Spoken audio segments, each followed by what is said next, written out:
Daniel, bonjour. Bonjour. On va se tutoyer parce que c'est compliqué de vous voyer, monsieur Manjas. C'est le grand retour de la chronique Manjas, c'est ça? Ben oui, pour le moment, ce qui prouve que je suis sur le bon chemin. Parce que ça pouvait s'avérer un peu compliqué. Maintenant, les choses évoluent dans le bon sens et c'est tant mieux parce que, j'ai le bonheur de retrouver les amis, toute ma famille cycliste. Et donc, à partir de là, je me dis que le plus dur est derrière moi. Ça tombe bien parce que ta course, la Pauline Armande, arrive ce dimanche. Si je te dis Oui. que c'est une renaissance. Je pourrais le considérer comme tel parce que c'est vrai que là d'où je viens, après un AVC, donc aphasique, c'est-à-dire que c'est le trouble du langage qui était impacté. Pour un speaker, c'est assez compliqué. Donc, j'ai voulu, j'avais une sorte de challenge, si tu veux, pour réaliser et essayer de revenir à un très bon niveau. Et je m'étais mis entre guillemets, j'avais envie de me dire, allez, il faut que je reprenne à la Polynormande, il faut que je retrouve de bonnes sensations. Et je crois que de faire la Polynormande, ou du moins de l'envisager, je crois que ça m'a beaucoup servi et ça m'a motivé. Alors, on a pu te lire ces dernières semaines dans la presse écrite où tu racontes ce qui s'est passé. C'est la première fois que tu fais une interview vidéo et merci Oui, beaucoup Mactu parce que tu es notre chroniqueur, faut-il le rappeler. Euh, on en a parlé, on s'est longuement textoté pendant toute ta convalescence. On ne se rend pas compte, nous, par où tu es passé pour aujourd'hui que notre Manja soit de retour. eh ben, je me dis qu'aujourd'hui, la vie est belle parce que je suis passé par des moments difficiles, des moments de doute. J'arrivais pas à m'exprimer, c'était impossible de mettre un mot derrière l'autre ou devant l'autre.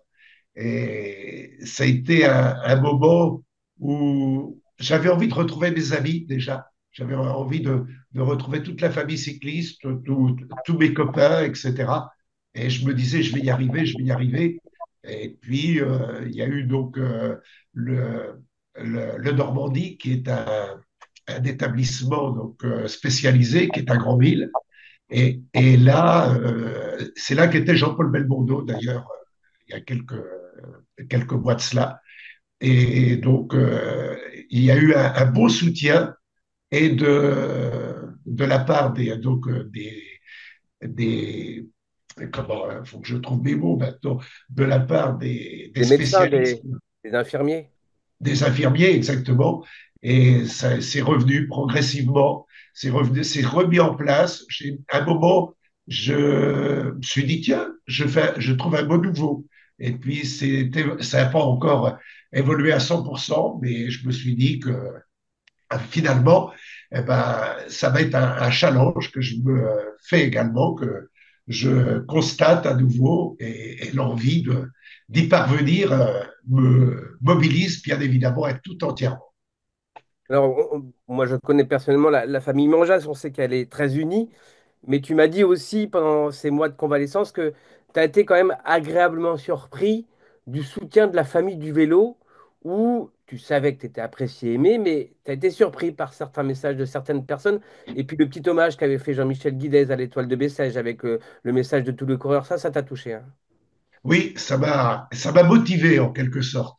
Je me suis dit que j'avais envie de revenir. Et bon, c'était compliqué hein, parce que c'était pas simple.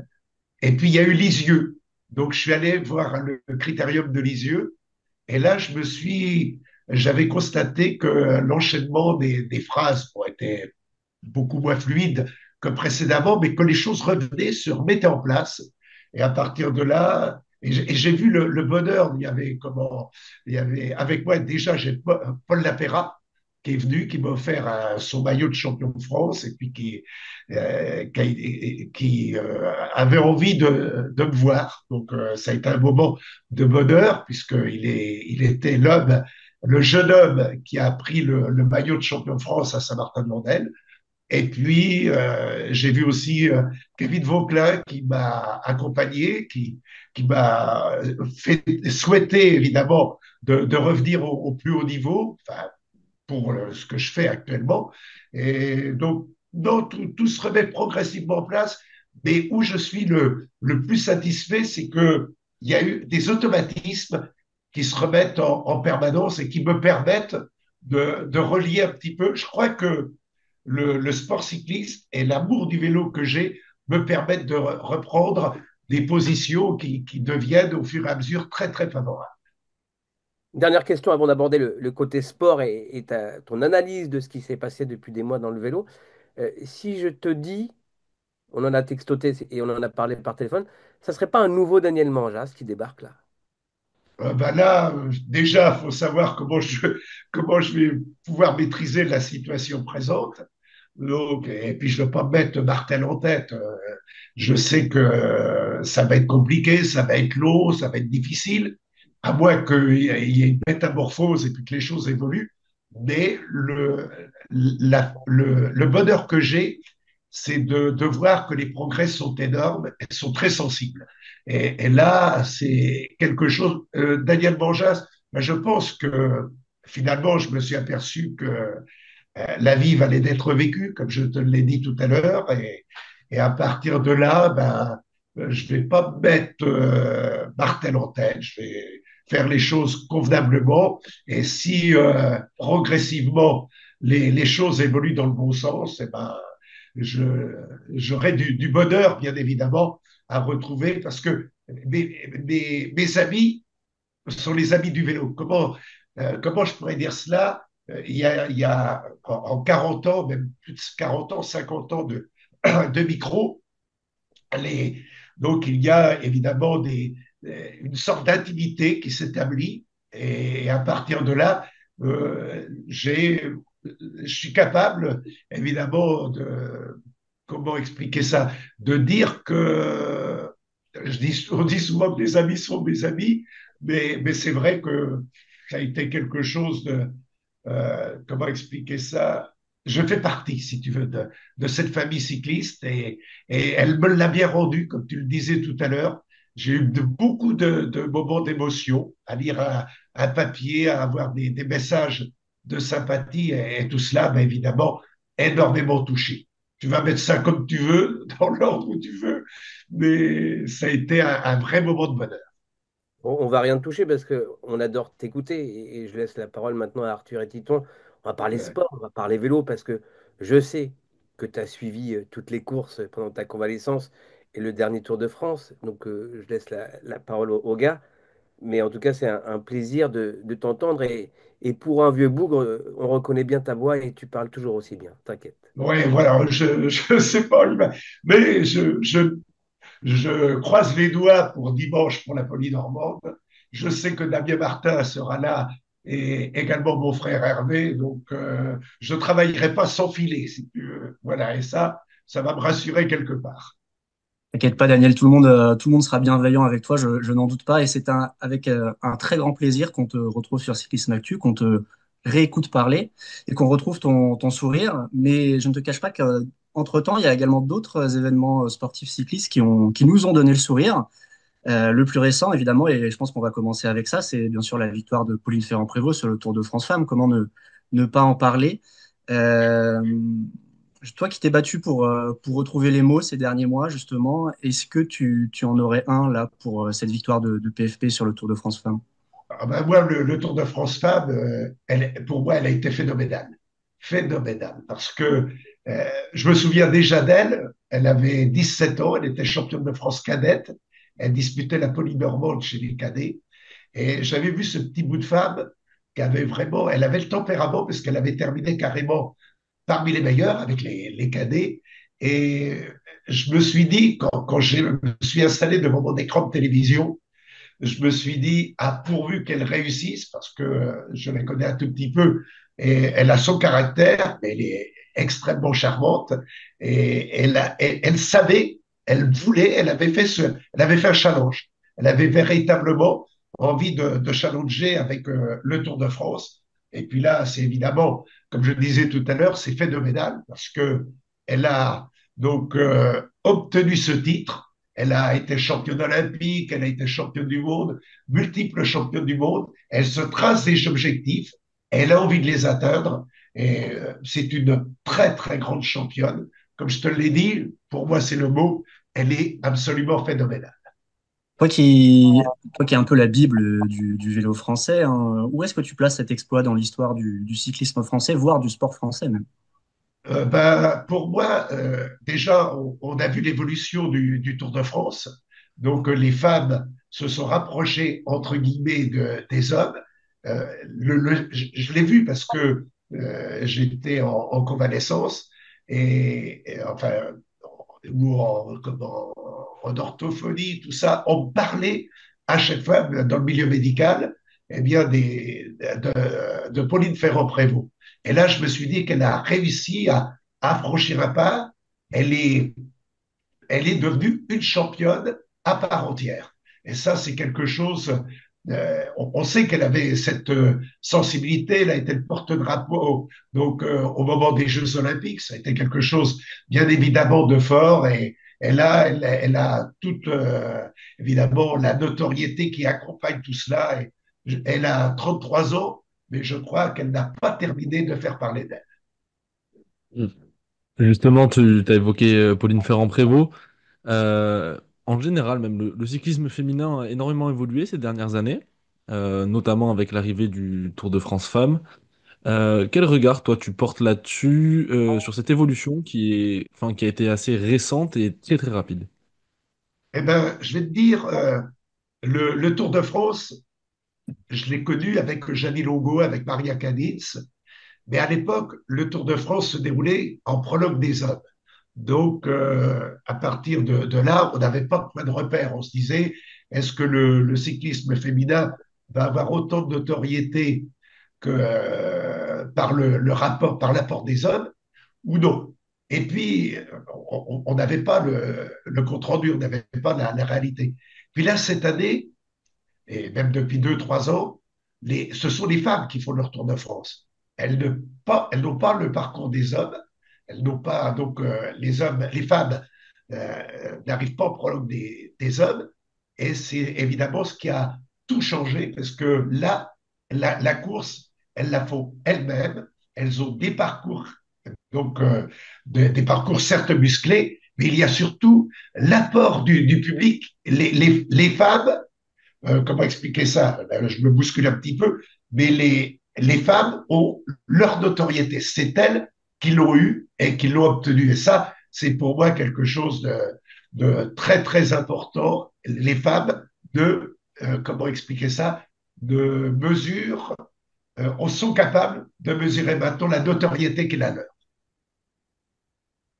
Et la suite, tu la vois comment du coup pour le cyclisme féminin? Une explosion encore exponentielle ou ça va comment dire, Eh ben, se lancer non, comme je ça? pense que ça va continuer de progresser, d'autant plus qu'on a une championne exceptionnelle. Donc à partir de là, on va prendre rendez-vous avec 2026. Et donc, non, je pense que les femmes ont tracé leur sillon, elles l'ont parfaitement réussi et c'est un vrai bonheur. Donc, c'est vrai qu'elles le méritent tellement. J'ai rarement vu une femme abandonner. Elles sont très toniques, très résistantes. Elles veulent aller jusqu'au bout, jusqu'au terme d'une étape. Et vraiment, j'ai beaucoup, beaucoup d'admiration pour elles. On a l'impression que le cyclisme féminin, dans le sport féminin, a dépassé aujourd'hui le foot féminin, le rugby féminin. T'as pas Oui, cette impression-là aussi? si, absolument. Je m'étais fait justement cette réflexion-là en disant que le sport cycliste, c'est vrai, a plus de notoriété. On va pas évidemment aller avec une telle discipline par rapport à une autre. On va pas en comparer. Mais c'est vrai que le cyclisme, il y a évidemment toute la manière d'être de voir les concurrentes aller jusqu'au boutisme pour réussir à obtenir la meilleure le meilleur classement possible. Et là, ben, c'est vrai, le cyclisme femme est devenu très très important et peut-être que eh ben, Ça pourrait se rapprocher du tennis où parfois, eh bien, et surtout à partir de, parfois, oui, les concurrentes pourraient s'approcher des hommes. Et c'est évidemment tout le mal que je leur souhaite. Christian Prudhomme nous avait dit sur Cyclisme Actu que il était, enfin, il pensait, enfin, au micro de Cyclisme Actu, il nous avait dit l'étape de Col de la Lose que le prochain vainqueur français du Tour de France serait une femme. L'ami Prudhomme, il avait vu juste, hein. Oui, il avait vu juste, mais je suis pas surpris de ça, hein. Donc, c'est vrai que et c'est bien. Moi, ce que je dis, ce qui a été très bien, donc pour Christian Prudhomme, c'est qu'il a eu une sorte de challenge. Je le disais tout à l'heure, c'est qu'auparavant le Tour de France des femmes était en prologue des hommes, alors que là, c'est plus le cas. Les femmes sont bien présentes et je crois que Christian doit savourer cela. On a parlé des dames, parlons un petit peu des hommes quand même, hein, qui ont concouru juste avant elle en juillet. Et comment ne pas évoquer avec toi la Kevin Vauclin-mania qu'il y a eu pendant ce Tour de France, évidemment le coureur de ta Normandie. Comment tu as vécu, toi, de chez toi, cette effervescence, surtout que le Tour de France est passé par la Normandie, Oui, par il est Bayeux. passé un très très Comment bon. tu as vécu tout ça? Ben, moi, je l'ai vécu, et ça m'a remis dans le jeu en quelque sorte. Je connais très bien Kevin et je me suis dit, oh, ben, mince, il passe encore une étape, il en passe une deuxième. Et là, je me suis remis vraiment, donc psychologiquement, en rythme avec le sport cyclisme. Et je sentais arriver, bien évidemment, parce que il y a eu le Tour de Suisse où il a terminé deuxième, il y a eu la Flèche Wallonne où il a obtenu de bons classements. Je le sentais arriver, comment Kevin. Mais là, et puis il a été courageux, il a été jusqu'au bout, il n'a pas renoncé. Et entre guillemets, il a été dans le courage et en même temps besogneux, c'est-à-dire que il avait envie, il ne lâchait absolument rien. Et ça, c'est d'ailleurs le public qui était à Lisieux l'a remarqué puisqu'il a reçu une formidable clameur qui accompagnait bien évidemment les performances de Kevin. Mais, et puis j'ai vu aussi, là c'est un petit clin d'œil pour les parents, parce que ils avaient une vraie passion du sport cycliste, et puis on peut dire que leur fils, eh bien, a savouré, a permis justement de leur permettre de savourer des vrais moments de bonheur.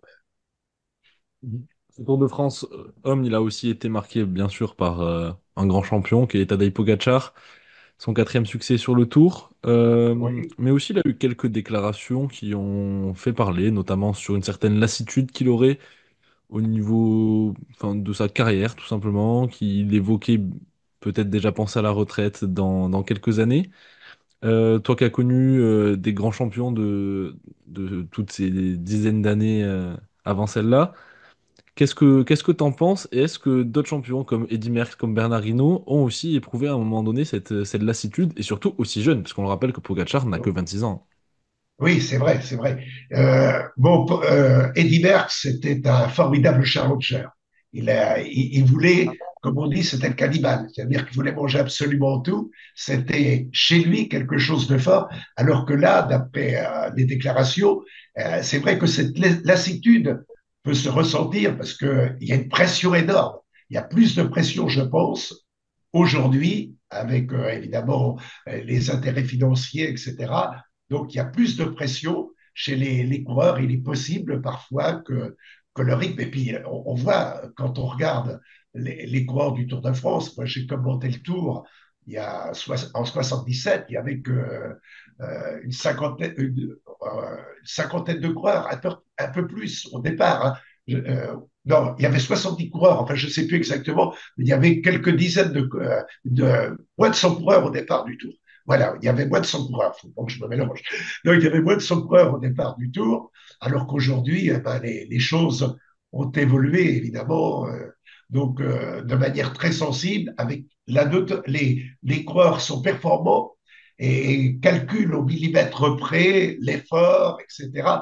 Donc il y a une sorte de, comment expliquer ça, de hiérarchie, mais qui est très très fragile et ça peut partir à un coup de seconde. Là, c'est pas le cas avec évidemment Tadej Pogacar, qui a été un immense champion, voilà, et qui est encore un immense champion. Moi, la première fois que je l'ai connu, c'était à Plumelec, où le coureur Ludovic Martin, qui était de Saint-Martin-de-Landelle, de Saint-Hilaire-du-Harcouët, plus exactement, avait terminé champion d'Europe de l'épreuve en ligne. Et Tadej Pogacar, c'est la première fois que je l'avais vu là, avait terminé troisième des championnats d'Europe.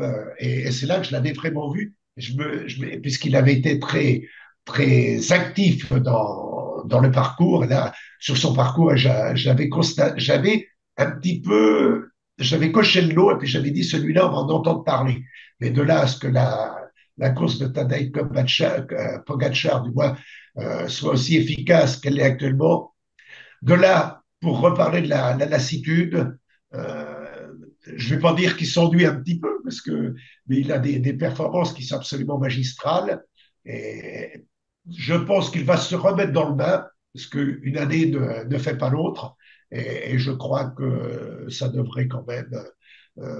Il va se remotiver, parce que c'est un immense champion et la motivation est toujours très présente chez les champions. Parmi les, Tu as parlé du fait d'avoir coché le nom de Tadej Pogacar très très tôt. Il y en a un que beaucoup de fans français et de suiveurs français ont coché depuis déjà quelques mois, quelques années et qui défraye un peu la chronique chez les jeunes Français. C'est évidemment Paul Sexas, Oui. qui est un peu la pépite du cyclisme tricolore que tout le monde, voilà, comme toujours dans les médias, s'enflamme pour son avenir.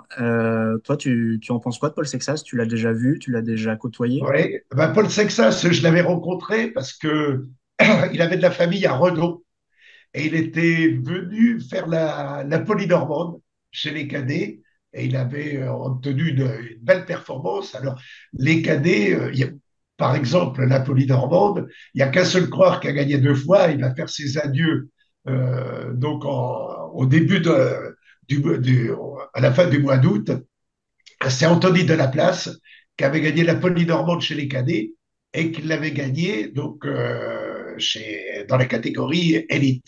Et je m'étais dit, j'avais été allé voir Paul Sexas et je lui avais dit, bah, tu es champion de France cadet, tu as de belles performances en devenir, ce serait bien que tu réussisses à faire le doublé. Bon, pour l'instant, c'est pas le cas, mais oui, je l'avais rencontré, très, très avenant, très sympathique.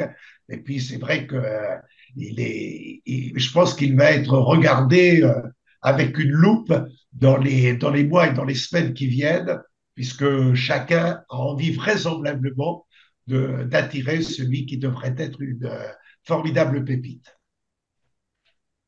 Une autre actualité aussi là qui va arriver en cette fin de saison, ça va être en France, c'est les championnats d'Europe qui vont Oui. se dérouler en Drôme et Ardèche. Toi, est-ce que tu attends particulièrement cet événement? Est-ce que tu vas y aller? Qu'est-ce que tu en penses? Eh ben, bon, le championnat d'Europe est évidemment quelque chose qui marque, puisque c'est le maillot étoilé, bien évidemment, et puis il est en France, donc ça va être un moment, je l'espère, très intéressant. Moi, je l'ai déjà commenté, c'était à Ploué, où il y avait eu le championnat d'Europe. Non, c'est bien. Bon, c'est vrai que le championnat du monde c'est un peu l'ombre le championnat du monde est véritablement dans la lumière, voilà ce que je voulais dire. Et, alors que le championnat d'Europe a encore du mal à trouver ses marques. Mais je pense que bon, c'est vrai que championnat d'Europe, si un coureur, j'allais dire européen, mais c'est pas tout à fait le cas, un coureur français réussit à s'imposer, bah, ce sera évidemment un bonheur. Et puis ça compte, un maillot de champion d'Europe. Mais en revanche, c'est encore trop tôt pour que je vienne, comment, non pas animer, mais acte de présence au championnat d'Europe, c'est encore trop tôt. Il y a encore Ouais. quelques. Là, ça va parce que je fais quelques petits déplacements avec la Polynormande, je suis allé à Lisieux, etc. Mais faut aller prudemment parce qu'on m'a expliqué que ça peut arriver que de temps en temps, eh ben, si on attrape l'envie d'aller trop vite, ça peut évidemment avoir un chemin particulier au niveau de la tonicité. Donc, pour l'instant, calme, et puis, comment expliquer ça, calme et modération. Voilà. Ça tombe bien, il reste que quelques minutes là pour notre chronique. Bon, c'était pas mal parce que je sais pas ce qu'en pense Arthur et Titouan, mais c'était un bon entraînement là, la chronique cyclisme actu, parce que tu es prêt pour dimanche pour la Polynormande avec l'élocution, travail de petit mémoire, tes petits cahiers qui sont devant toi avec tes petites notes, tout ça, etc. Pour conclure, quel serait le message que tu aurais à donner à ceux qui vont te regarder et t'écouter? Bah, le message, je voudrais leur dire que j'espère qu'ils vont avoir pour moi beaucoup d'empathie, parce que ça va être compliqué. Heureusement, comme je l'ai dit, il y a Damien et mon frère Hervé, euh, mais j'avais envie de reprendre la Polynormande. Tu sais, c'est une course que j'anime depuis 1965. J'avais 16 ans et Henri Anglade était devenu champion de France, c'était mon idole. Et Henri Anglade était devenu champion de France et avait gagné devant Jacques Anquetil, devant Raymond Poulidor et Jacques Anquetil.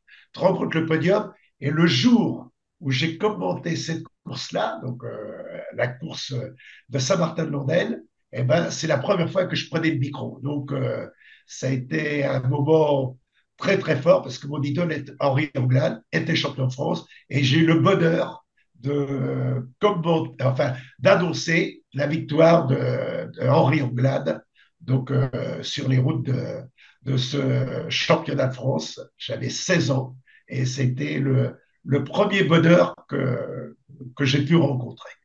Et puis, en revanche, pour répondre à ta question, tu vois que la mémoire commence à revenir progressivement.